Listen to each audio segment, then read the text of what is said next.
Hello, Woolshift Dustians. We are back to keep your ears entertained and your minds engaged between Silo seasons. From Sting to Austin Butler and everything before, between, and beyond, Woolshift Dust is doing Dune for our season 2. There will be no spoilers of any kind during this intro episode, and we'll get into exactly what the rest of the season is going to look like in just a moment. But first, Luke, we're back already. How have the London archives been treating you? They've been treating me well, actually. Been doing a bit of mentatting down in London. And yeah, we're not going to get into the book just yet. That will be our next episode. But I know that you've been rereading. Last you updated me, you were at the part where the 2021 film ended. How's the rest of the reread going? I actually finished it over the Okay. weekend. Because I'm sure you've had the same experience. When you start Dune, you have to finish it. It's Yeah. not a thing you can go and put down and come back to. It kind of has that quality that once you start, you have to finish. It almost reads itself. It does. It does. And okay, so this read, who is your least favorite character? No spoilers. Least favorite character, got to be the Baron Harkonnen. Okay, yeah. I mean, big, truly evil, mustache twirling guy. Yeah, like Herbert goes out of his way to describe him in like physically grotesque Well, terms. because that's one of the most interesting differences they've been making in most of the adaptations is they have because he has these suspenders that help hold him up because of his massive weight. But then the adaptations have him like flying around like a maniac, Well, the which worst one is like was not. the David Lynch one, where like Oh, he's of got some course, kind of yeah, like uber acne thing going on, like some yeah, sort of oh skin yeah, disease, which isn't anywhere in the book. yeah. David Lynch was like, "How can I make this weirder and grosser?" Yeah. Um, yeah, so yeah, on the one hand, I would want to say Baron Harkonnen, but he's like so deliciously evil. Like he's just one of the most loathable characters in all of literature that I almost want to say someone else. And then I don't know, it falls on like the Reverend Mother, I guess, because she's just such a pardon me cunt that I just, ugh, yeah, she just stands in everyone. She's so annoying. So you say I've been reading it. I kind of have and kind of haven't. I have read a physical copy of Dune many years ago, but Yeah. because of the nature of what I do for a job, I really don't like. I read a lot for work, so I'm not really motivated to read outside of that. So I listen to a lot of audiobooks. No, yeah, to be clear, when I say reading, I always include audiobooks in that definition. Okay, I mean, You're consuming the book. Because I mean, think about, for instance, visually impaired, readers and just people for whatever reason, dyslexia, who knows? yeah, There's a but thousand different reasons you might want to read the audiobook. the version I've got is somewhere between the book and a performance of it because Right. the way the audiobook is structured, they have different voice actors read from different characters' point of view, and they also like have a separate voice actor as like the omnipresent narrator, where Mm-hmm. it's no particular character. It's not being read from a particular character's point of view, and there is music and sound effects. So it Okay. is the book, it's the full text, but Yeah. it's also a bit An more audio play. a Yeah. performance than just a straight reading of it. Yeah. No, I mean, I think that's awesome, and I love how like the audio options have gotten so much better in recent years. That it's gone from my friend was telling me that back in the day, a lot of the books weren't even the complete books. Like it would be like Dune abridged, which come on, Yeah, who wants to listen to an abridged version of anything? Much right? less Exactly. Dune. Yeah, exactly. Like, oh, I don't know who the Bene Gesserit are. Moving on. um But yeah, no, I'm so glad that that's gotten better, and it's also it's nice that you bring in that perspective of having had the audio experience where I do tend to cling to like the word on paper or word on in this case for this I'm rereading it digitally so that I can do like the searching, the highlighting, and all that stuff to make my Okay. notes. Yeah, because I So, don't so it, write in my actual books. does that remind you of reading the OC Bible then? Because I think one of my favourite bits of the book is when they're describing the tiny, like a holographic Oh, OC Bible. okay. Like, because this, I was going to say this later, but I might as well say it now. Dune occupies a very special niche in my sort of exposure to fantasy and sci-fi because I have no visual imagination. Mm, Like I have a very limited visual imagination. right. So normally I will watch the movie or the TV series first if it's a book because Right, if you're telling me it's this massive futuristic city, floating in the clouds at 30,000 feet, I can't picture that. I need somebody else to show it to me or I don't get the effect. right. Dune is one of the very rare books where Herbert's description is so evocative that I actually can picture it in my head. Yeah. And it's also one of the few bits of media I've read before I've seen any adaptation of it. I mean, Okay. I read it for the first time when I was 15, which I think is the ideal age to read Dune for the I first think I time. was By the about the way, same age too. Yeah, yeah. yeah, Yeah, so that's interesting because okay, so what you're describing is aphantasia, and but I know it's for instance another person who has it is one of my best friends here in Amsterdam who is he's an animator. Like his job is a visual job, but still, if you tell him picture yourself on a beach, he's like, I just can't. I can't complete the assignment. I'm sorry. yeah, And on the other hand, I'm on the opposite end of the spectrum. I have hyperphantasia, which means it's very vivid imagination. And this doesn't just apply to visual things, but also imagining other senses too. yeah, So yes, no, so that's an interesting work. So we're going in with a couple different perspectives. We've got the written versus audio. So I'm looking forward to hearing, if you have anything to throw in as we're going through the book about how certain passages were interpreted by the readers. That would be interesting. And also, yeah, we've got the hyperphantasia versus the aphantasia. yeah. So on this reread, who's your favorite underrated character or most underrated character for you? Oh, most underrated character. Like for me, it's shout out Mapes always. I always think like she gets cut out of the Yeah, that role adaptations. really gets minimized. Hmm. Stilgar. Okay. Yeah, Because fair. I think he goes on a really interesting journey from the beginning to the end of the book, and I think that's really underplayed in all the adaptations that I've seen, and even like in the text of Dune, it's more left up to your imagination to infer how Stilgar got from point A to point B. There's that really sad passage close to the end where Paul talks about looking at him and seeing a follower rather than a friend. Right. Yeah, and I think that's a really interesting juxtaposition because it goes to the heart of one of Frank Herbert's themes, which is to be like uber critical of charismatic leadership. Yeah, so for anyone who's wondering, that's the character is played by Javier Bardem, the leader of the Fremen. Obviously, no spoilers. We'll get into that. Yeah, no, that's fair. And Shout Out Mapes, of whom I was speaking, is also a Fremen, actually. So it's interesting. We both chose Fremen, but she is a housekeeper in the household of the main character and ends up playing an important role.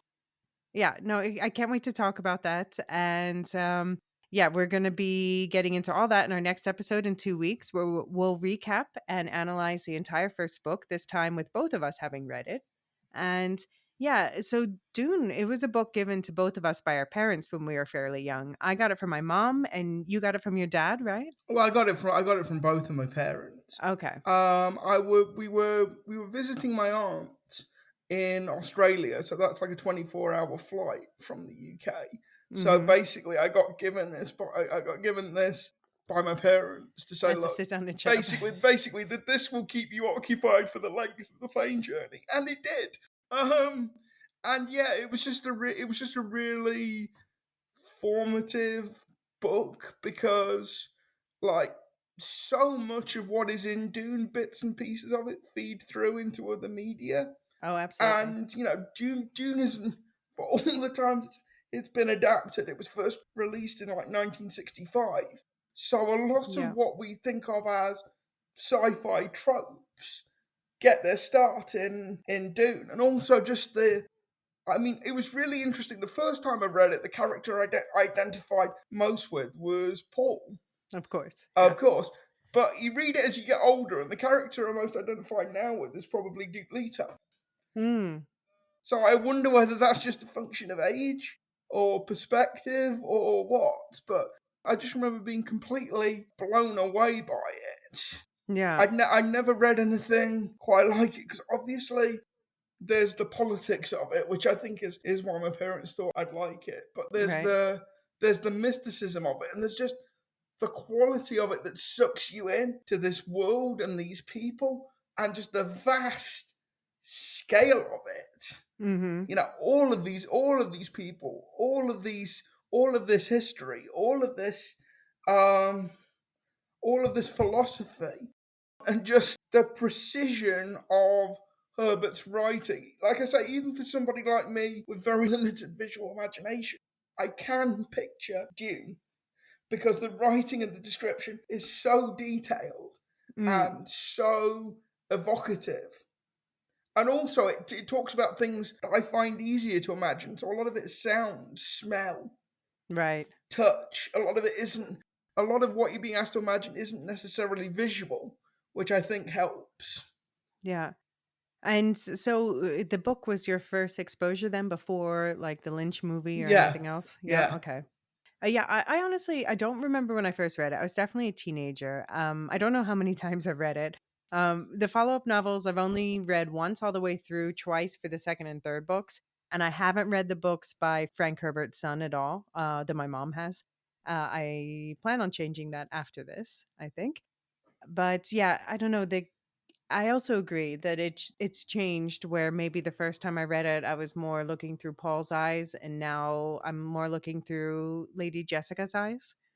yeah. So, I think it is something that I think it is a book that you get more out of if you read it as a teenager for the first time.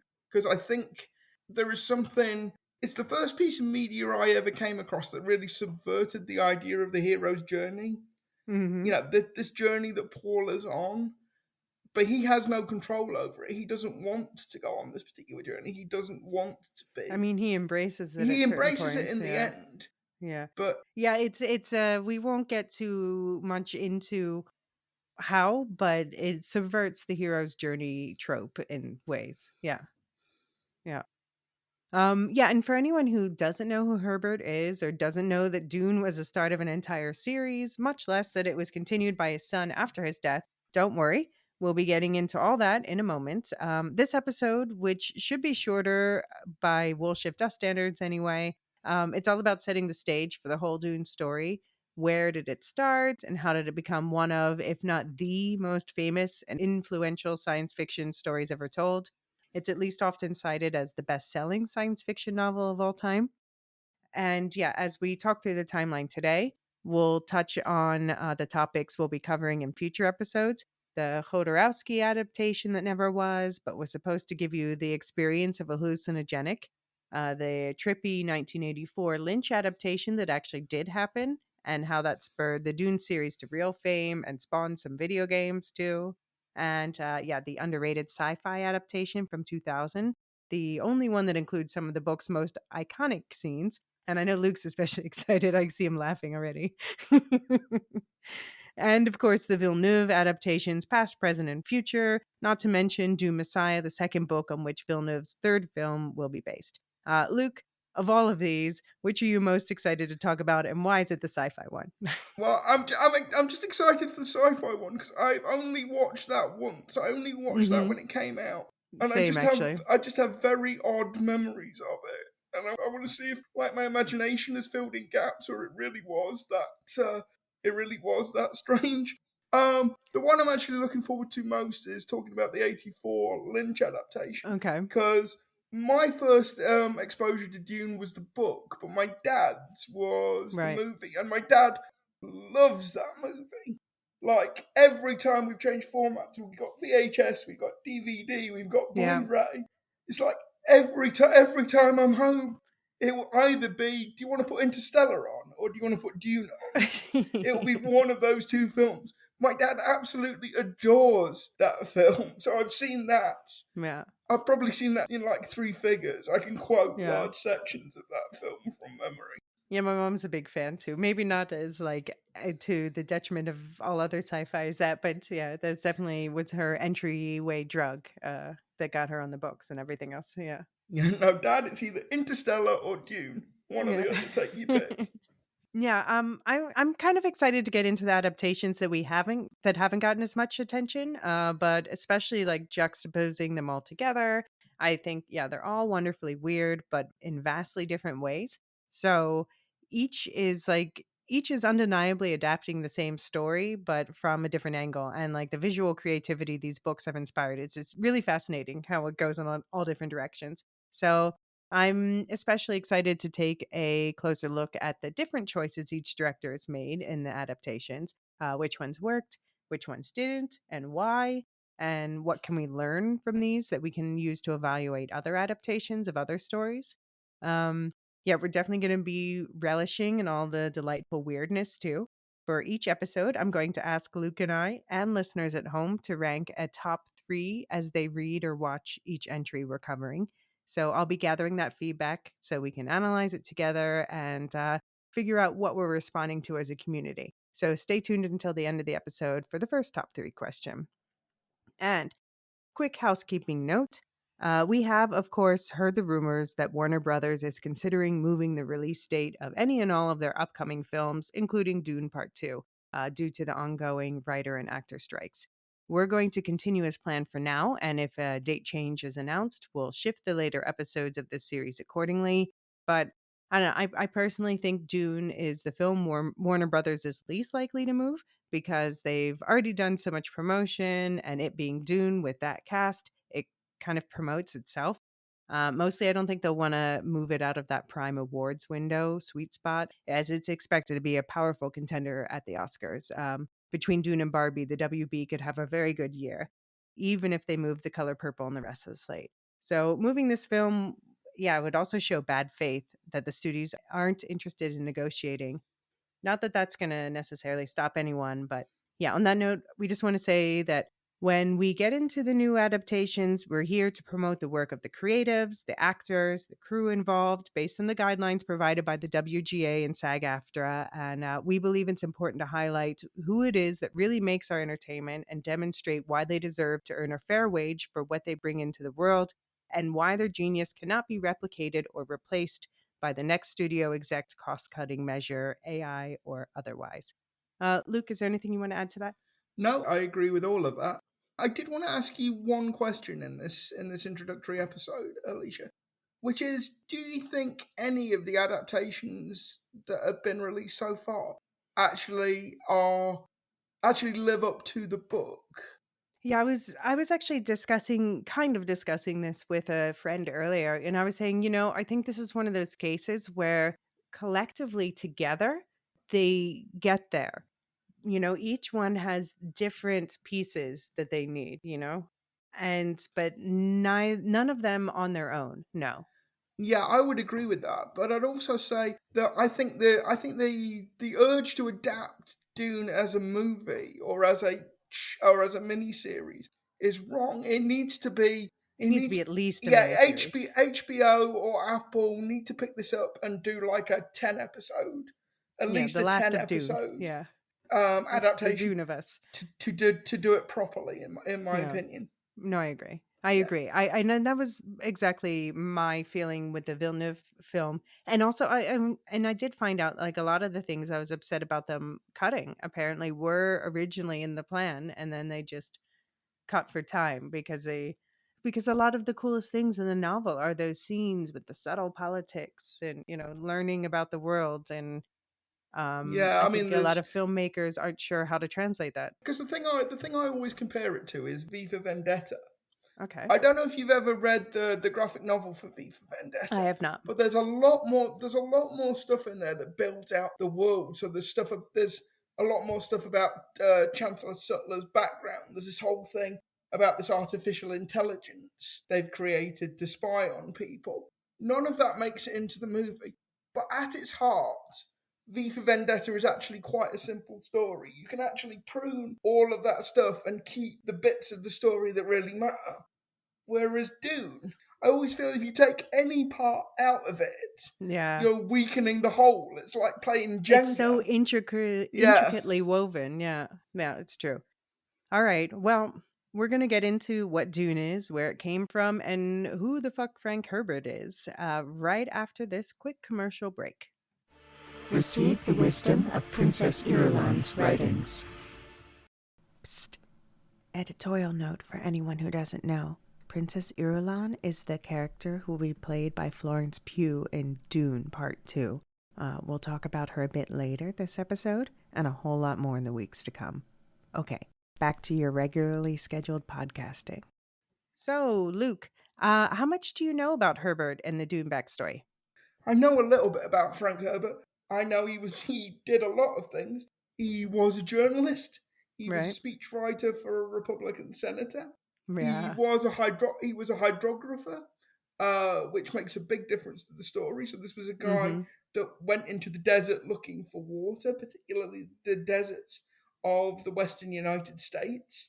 Yeah, he was as a journalist that he discovered the Oregonian dunes. He was sent to write a story about some Oh, I encroaching didn't know European that. crabgrass. Yeah. Okay. So yeah, so I didn't realise he'd done that as a journalist. He allegedly enjoyed the occasional dalliance with magic mushrooms, which I Right. think you probably pick up in the book I in mean, what's various what's ways, the what's the allegedly. spice? Yeah. Um, and I know that the sort of inspiration for Dune is drawn from a lot of places, but a couple of the key texts are histories of the Russian conquest of the Caucasus in the 19th century. Okay. Oh, that's a new one for me. He also he also leans quite heavily on like various sort of explorer books. I think we read Wilfred Thessinger's book, which is a travel log about walking through the Arabian desert.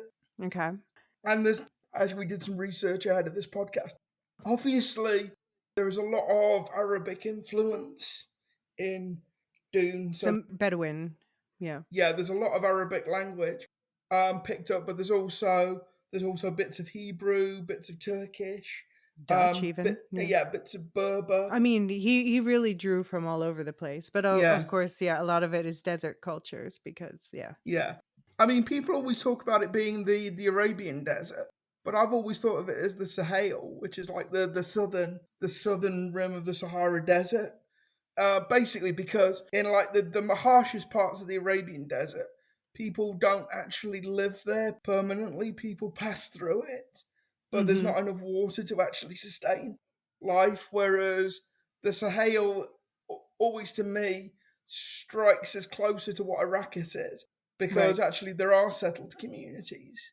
You do have Yeah. to be very careful about water and moisture, but there actually are permanent settled communities in that I mean, desert. it's not that the Fremen don't move around, but yeah, Yeah, I but they're mean, not a nomad. They're not a mhm. nomadic people. Though, yeah, despite the fact that it's based on the dunes from Oregon that Herbert was assigned to write a story about, I haven't been there myself, but I've seen pictures, and yeah, I have to say that the depictions, indeed, and my headcanon have the sand planet Arrakis looking a lot more like the Sahara for sure.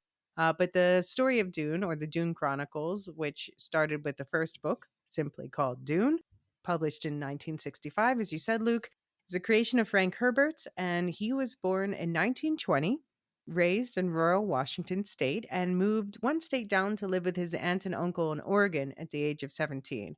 He was known for his sharp mind, having become an avid reader at a young age, and he was an extrovert, making friends easily. Um, but I do have to wonder if this moving in with relatives in high school had any influence on the way Paul Atreides, the main character of Dune, seems to be more at ease with like uncle-like figures like Duncan Idaho than his own parents in the first half of the book. What do you think? Yeah, maybe I hadn't considered that. Although actually, I do think he actually is quite at ease with his mother and father, given the sort of social system and Right. the politics of it. Um, Given that they're aristocrats yeah, and given yeah, that they're very rigid aristocrats. social structure. Yeah, Yeah, I think that has a lot to do with his mother's ease and yeah. yeah. We'll get into that obviously next week, but yeah.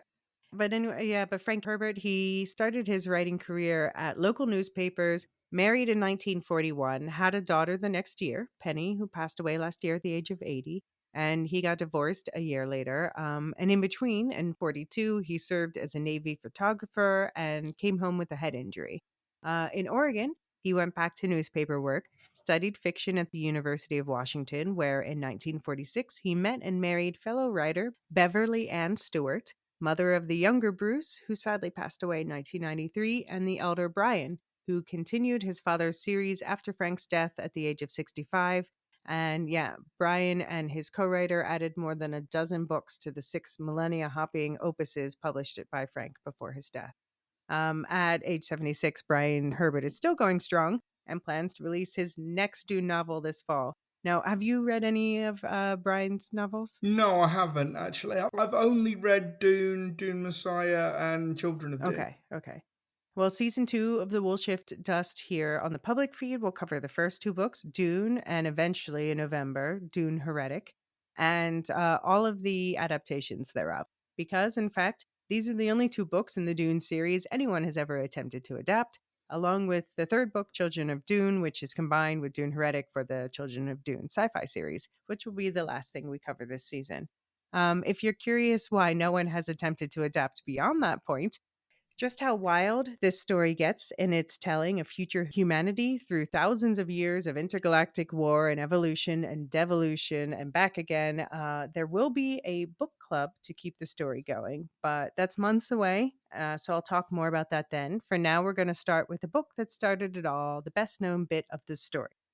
Luke, you said your dad got into the movie first? Yeah, I don't think my dad has ever read the book. Okay. What about Yeah, no, he's an enormous fan of that 1984 Lynch and what about your mom and brother? adaptation. My mum is not into any kind of sci-fi and fantasy, and Nathan will watch it because when we were teenagers, we basically had no choice but to watch it at least a couple of times. But yeah, I think he was more confused by it than Hmm. anything else. He hasn't, to my knowledge, he hasn't read the So book. your parents gave it to you thinking, "Oh, this is up your alley," but they hadn't read it themselves. No, they'd seen the film and they'd Okay. seen sort of the politics and the plotting of it, and they knew I liked science fiction, so they thought this would be. And also, I think again because I had a lot of time to kill, the fact that it was a doorstopper of a Yeah. book probably played some role in the choice. Yeah. Yeah, my mom definitely fell in love with the Lynch film first. It got her to run out and read all the books and yeah, push the books on everyone she knew, like I did with Silo. So that included my dad and later when I was a teenager, me. And I don't remember whether I watched the Lynch film or read the book or played the computer game first. Oh, I spent so many hours playing that computer I mean, yeah, game. there's actually a few, but I think both of us are probably talking about the 92 adventure strategy game. Yes, Yeah. so many Yeah, I hours. was into all 3 very much in the 90s, yeah, and I don't remember which came first. They were all interwoven together. Um, yeah, I think what I personally responded to in this book when I first read it is the world building. So this is a world made by a man who knows many things in detail and can combine them in fantastical new ways that create a framework to think about human psychology, ecology, religion, politics, the meaning and structure of power. Yeah, Herbert he never graduated from university, but he was what we would call an autodidact, meaning he was like self-taught in all these areas through his reading. And yeah, I'm not a libertarian like Herbert was, but we are both idealists. And the subversive way that he approached his science fiction world, like taking the natives' perspective rather than the colonial perspective, I think that's one of the things that really sets him apart from the classic science fiction authors before him, and it definitely heavily influenced the authors who came after him. Yeah, I mean, I'm sort of similar, but I like the idea of like the inevitability of it all. I Mm, think Dune says something quite profound about how history is actually made, in that human beings don't actually make history. They are they are trapped by the choices that came before them, and yeah, they will cogs in trap the wheel. Yeah. yeah, and they will trap people who came after them. And I think Dune gets that across beautifully, because like Dune makes it clear that its characters, all of its characters, even the lead character, even the character with quasi superpowers, only has very limited choices that he can make. Hmm. He's trapped by what came before him and what comes after him. And I don't know whether it was just because, as a somewhat dour teenager, that kind of appealed to me. This idea, Right. So it's the emo. it's sort of the line from Battlestar Galactica. All of this has happened before and will happen again. Right.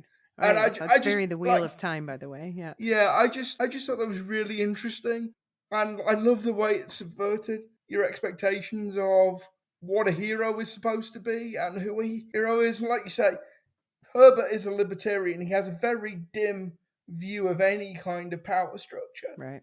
But also, I think he has quite a dim view of human nature in general. In some ways, it is quite a dour, depressing book, in that nobody I really comes mean, out of it that well. yeah, we're coming off the back of Silo, so, whatever. Yeah, yeah, um, yeah, I mean, but for all that, it's also just a story about heartbreak and revenge and falling in love and leading a people and, yeah, war. yeah. It's all of that stuff that really appeals to you when you're Well, 15. yeah, it's like the essence of humanity. And like when you read it as an older person, you find stuff in there that you missed. There's new layers, yeah. Yeah, there's new layers to Yeah. it. Well, yeah, Herbert started researching Dune, which was his third novel, in 1959, just in time for him to turn 40. And he'd apparently been assigned to write an article about those Oregonian sand dunes. The article was never published, but that research became something much bigger, with Herbert going down the Wikipedia rabbit hole researching desert cultures before there was even a Wikipedia. And yeah, there may or may not have been magic mushrooms involved. Yeah. And after his wife returned to work in advertising the next year, she supported him as he devoted himself full time to the novel. And in 1963 and 1965, the novel was published in two parts, serialized into 8 installments each in Analog Science Fiction magazine. And when he tried to get the entire novel published traditionally, though, it was rejected no fewer than 20 times. For one thing, it was extremely long for a science fiction novel in the 60s. And then, yeah, Wikipedia summarizes next in a single tidy paragraph quite nicely what happens after that. So, to quote the Frank Herbert article there, Sterling E. Lanier, an editor of Kilton Book Company, known mainly for its auto repair manuals, had read Dune serials and offered a $7,500 advance plus future royalties for the rights to publish them as a hardcover book. Herbert rewrote much of his text. Dune was soon a critical success. It won the Nebula Award for Best Novel in 1965 and shared the Hugo Award in 1966 with And Call Me Conrad by Roger Zelazny. For anyone who doesn't know the Hugo and Nebula, they're like the Oscars and Golden Globes of the science fiction writing world, and Zelazny is one of like the greatest science fiction writers of all time. So, yeah, Luke, did any of that surprise you? No, I'd sort of done my own research ahead of the podcast, so I think you picked up on all the stuff that I Okay. did.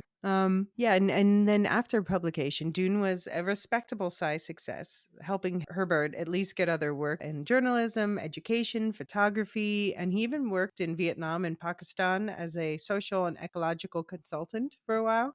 But by the end of 73, his novel Dune, the 1969 sequel Dune Messiah, and his other work had earned him enough to not only become a full time author, but also buy a second home in Hawaii. And he did also write a bunch of non Dune science fiction books, by the way. Most were bestsellers, but I haven't read any of them yet.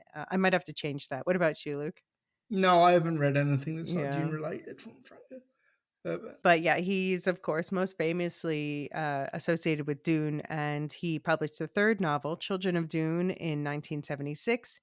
During the 70s, a cult filmmaker named Jodorowsky tried to develop an adaptation to the first novel with art from Mobius and Giger, the latter of which would most iconically go on to be used in the Alien films. And yeah, this adaptation was going to be 14 hours long and star his own son, plus Orson Welles, Salvador Dali, yes, he of the melting clock paintings, a young Mick Jagger, and so many more. And yeah, the whole production was just going to be too big. And they had Pink Floyd was supposed to do the soundtrack. It was just Yeah, this production kind of lost all touch with reality, basically. So no surprise, it got canceled. But yeah, you can bet we're dedicating an entire episode to this one with the jaw-dropping documentary that covers it all the crazy details. Have you seen the doc yet, Luke? No, but it's one of those. It's one of the reasons I'm glad we're doing this podcast, because it will finally give me the nudge I need to dig that documentary out, because it's been on my to watch list forever. Yeah. Because yeah, the story of the Jodorowsky adaptation just sounds so nuts. Everything I've heard about it. I can't wait to get into Yeah, that. I mean, the doc is a good movie in and of itself in its own right. I'm excited to revisit it because I definitely am forgetting some of the details. And it's also Jodorowsky. You know, he's interviewed himself, and he's such a character, Spanish guy, and it's just Yeah. it's a good film. It's gonna be a fun one to talk about. And just to go back to Hans Rudy Giger, apparently, because there's a really good alien documentary on the making of Alien that Hmm. I watched a little while back. Apparently, Giger actually showed the storyboards that he'd drawn for Dune to Ridley Scott, Um, and that was part of what. yeah. Well, Ridley Scott was going to he was going to do his own adaptation and ended up doing Blade Runner instead. Yeah. I'd actually really like to see a Ridley Scott adaptation of Dune, because Yeah. he'd certainly get the visual métier of it right. Yeah. Um, so then Herbert's fourth Dune novel, God Emperor of Dune, aka the book where things really start to get wild, was released in 1981. Heretics of Dune in 84, the same year Lynch's movie came out, and also the year Herbert's wife passed away after a long illness. So it was one hell of a roller coaster year for him. The movie was a critical and commercial success in Europe and Asia, though less warmly received in the US at first.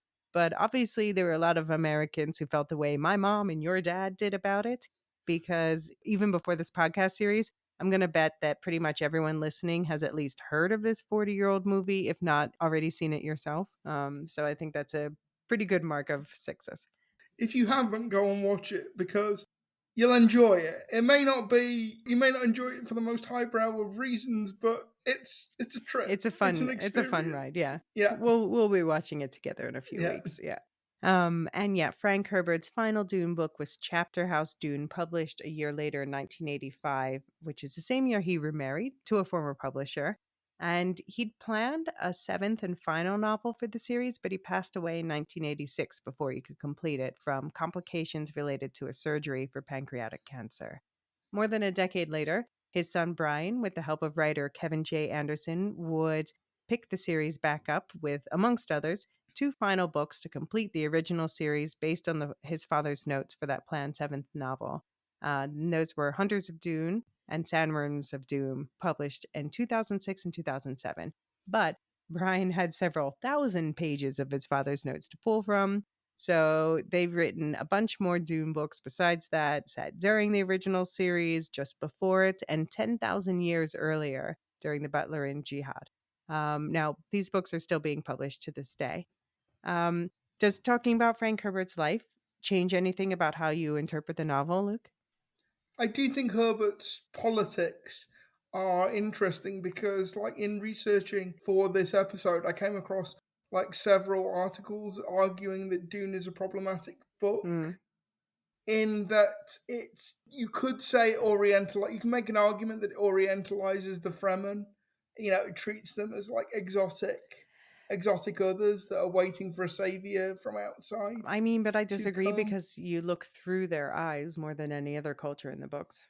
Yeah, I just and also I think there's a couple of scenes that are deliberately written to make you think about how everybody from outside Dune is complicit in what is going on. I think the interesting thing is Dune is very open to interpretation in its politics. I think Herbert had a very clear sense of what he wanted to communicate, but I think a lot of other people have picked up other themes that maybe Herbert wasn't keen on stressing or didn't fully consciously realize were in there, or it's kind of death of the author type situation. It's one of those texts that's really dense and you can read a lot into it. And I think it is one of those books that you take out what you bring to it in a lot of ways in terms of your own prejudices and your own worldview. I mean, yeah, I think that that can be said about a lot of things. You can interpret it your own way. We'll definitely be talking about some of the more controversial aspects of the novel and also what Frank Herbert has stated or what we can infer based on what he has said was his original intention with different aspects of it. But it is also one of those ones where you can tell he wrote the first book and then he had some thoughts about it, and the second book kind of answers to the first book. So I look forward to, we're not going to get to that until after we cover the first Villeneuve, actually the first two Villeneuve movies, because the third movie is going to be based on that second book. But it just, yeah, it's interesting. The more books he added, the more layers he adds Yeah. yeah. And I mean, I haven't read God Emperor of Dune because I've read like synopses of it, and I've just read the synopses and thought, no, It's wild. no, I am not. I am not ready to handle that. Well, yeah, we won't be doing that one in the public podcast, but in a Dune book club. And it's gonna be a fun one. But that's a while away. But yeah, but even the first couple books, which are by far the most contained and accessible, they've been deemed quote unquote unfilmable. Though, yeah, at least CGI is helping with the sandworms. So just wait until you see what the sandworms looks like in the 2000 adaptation. But yeah, there's a huge cast of characters, a number of interconnected subplots, entire ecosystems and cultures being brought to life. And yeah, hence all the different takes in the adaptations. I would say variety is a spice of life, but in Dune, the spice melange is a spice of life and precognition and space travel. And also that there's one particular character that is very difficult to adapt, and that is the Princess Irulan, because Mhm. she's not actually in the book, but she provides these little epigraphs to all the That's going to be chapters an of the book. interesting one to see how the different. It's interesting to see how the different adaptations handle that. You know, for instance, in the Villeneuve, how they had instead Chani do those opening, Yeah, monologues. So we'll definitely be talking because she does become um much. She becomes an important character. We won't spoil anything, but she's important. yeah. Yeah, and yeah, Jodorowsky's Doom was, by the way, actually the second attempt to adapt the novel. And after that, the baton passed to Ridley Scott, as I said, who abandoned the project for Blade Runner. At which point, Dune landed in Lynch's lap for what might be the most memorable and at least, and maybe least faithful of the adaptations that made it to the screen. Aside from games, the sci fi adaptation was the next one to tackle the series with Dune in 2000 and Children of Dune in 2003. They are the least known of the adaptations, but two of sci fi's biggest releases from that heyday era that included Farscape and Battlestar Galactica. Correct me if I'm wrong, but Children of Dune has baby James Yeah. McAvoy Mm-hmm. in it, doesn't? Mm-hmm. Yeah, it has baby James That is McAvoy correct. in it. It's Because I mean it's yeah, not a bad thing. Like the costumes are funny, the special effects are even funnier, but yeah, we'll get there. We'll get eventually. there. Yeah. And after that, there was a failed attempt for Paramount to adapt a movie between 2008 and 2011. And yeah, Brian Herbert and writing partner Kevin J. Anderson were signed on as advisors. And then finally, the adaptation that frankly brings us here today, Villeneuve's three-part take on the first two novels in Herbert's series. Now, later in the series, we'll revisit the film from 2021, which roughly covers the first half of the novel, a film many Dune fans, including myself, have ambivalent feelings about. But yeah, man, does it personally, for me at least, nail the look of the universe. Yeah, I'd say I'm ambivalent about it. I'm going to wait to pass judgment till I've seen the second film because it kind of feels unfair to judge it at the Yeah, halfway I just know point. what I'm missing from the first half, and then I hear that a lot of these scenes actually were planned and then were taken out, and I'm like, "Ah." But there's a lot of things that Yeah, it did exceptionally well, better than all the other adaptations. So yeah. I have to say one thing I do like about Villeneuve's Dune is the casting because like Oscar Isaac as Duke Leto Atreides and Josh Brolin, particularly as Gurney Halleck, they just are those characters. I think those two in particular are really good bits yeah. of casting. As is Yeah, Timothy no, I think Chalamet. overall, I think all of the casting has been good. I not all of the characterization landed for me 100%. Yeah, we'll get into it. Um, We'll get into it. so I Yeah, recently did an episode of Properly Howard, which is a podcast, one of the affiliates in the Lorehounds network, like us. We did a Dune episode on the 2021. So I ended up watching the 84 and the 2021 preparation for that, and also just prepping for this series that we're doing now. And I was surprised that the 84 movie also cut some things that I had, for some reason, convinced myself it hadn't. Although I know that there is also a longer version. So I'm definitely going to be yeah, um, diving into and comparing the two versions when we get to that one. yeah. And I mean, David Lynch was Right. famously not happy with the final cut of Right. He that wouldn't even film. use his own I name. mean, Yeah. David Lynch. Yeah, David Lynch actually wanted his name taken off of Yeah. that film because he was so unhappy with the way it was cut. And it's weird. It like you changed the whole trajectory of David Lynch's career because he's never done a big budget movie since, never wanted to do a big budget Yeah. movie Well, I can't blame him. since, and he's talked about this at length. He didn't like the amount of control that the studio, with that kind of budget, he didn't like the amount of control that the studio insisted on Yeah. exercising. So it completely changed the trajectory of his career. Yeah, we're going to be going through all these adaptations leading up to the new film. And a week before the currently scheduled release for part two, we're going to look at the trailers and recap what we can expect from the second film. And we'll be back a week after the release to talk through that new film with you too. And then finally, we'll wrap up this season of Dune coverage with the second book, Dune Messiah, and the Children of Dune Syfy adaptation to look ahead at what to expect from Villeneuve's Dune Part 3, assuming it gets the green light. Are you ready to become a Dune expert, Luke, or a Dune spurt, should we say? A Dune spurt. Like I said, I prefer to think of it as becoming a Okay. mentat. If a mentat, or possibly in your case, a Bene Gesserit's sister, I but mean, I see no gender boundaries becoming a mentat, but no, I'd rather be a Bene Gesserit. It's like for Wheel of Time fans, it's like the Aes Sedai. yeah, they get the cooler Yeah. outfit. And one of the things I'm most looking forward to talking about is just how much everyone's going to see Dune everywhere after this, like Star Wars, Wheel of Time, Avatar, etc. I don't think everybody realizes how much stuff we love today has indirectly come from this book. It's everywhere. When you actually start to think about it, it's genuinely frightening how influential this book has been. And some people get what Dune is about and take stuff from that. Some people, I think, have wildly misinterpreted Dune and what it was really about. I'm looking at you, Star Wars. I'm looking at you, George Lucas. Yeah. So yeah, it's just an incredibly influential book, and like you say, when you realise how influential it's been, you see it everywhere. Yeah, no, I agree. Um, yeah, and for everyone at home who's following along, I definitely obviously recommend reading. I'm going to be doing my reread this time rather quickly myself. But yeah, it's the best way to get the full picture and immerse yourself in that world. But for those of you who don't have the time or desire, don't worry. We'll be breaking the whole book down, all the major characters, settings, themes, and plot points, so that you can understand the bones of the story and feel fully planted in this world. And then we'll tackle the adaptations and look at how well they brought that world and story to life. For those of you who have read or are reading along, my first top three question for you is, when you're reading the first book or thinking about the first book, what are your three favorite scenes from this book and why? It can be the most memorable scenes, the scenes that moved you the most or surprised you the most, or just the 3 book scenes that stick out to you in whatever way.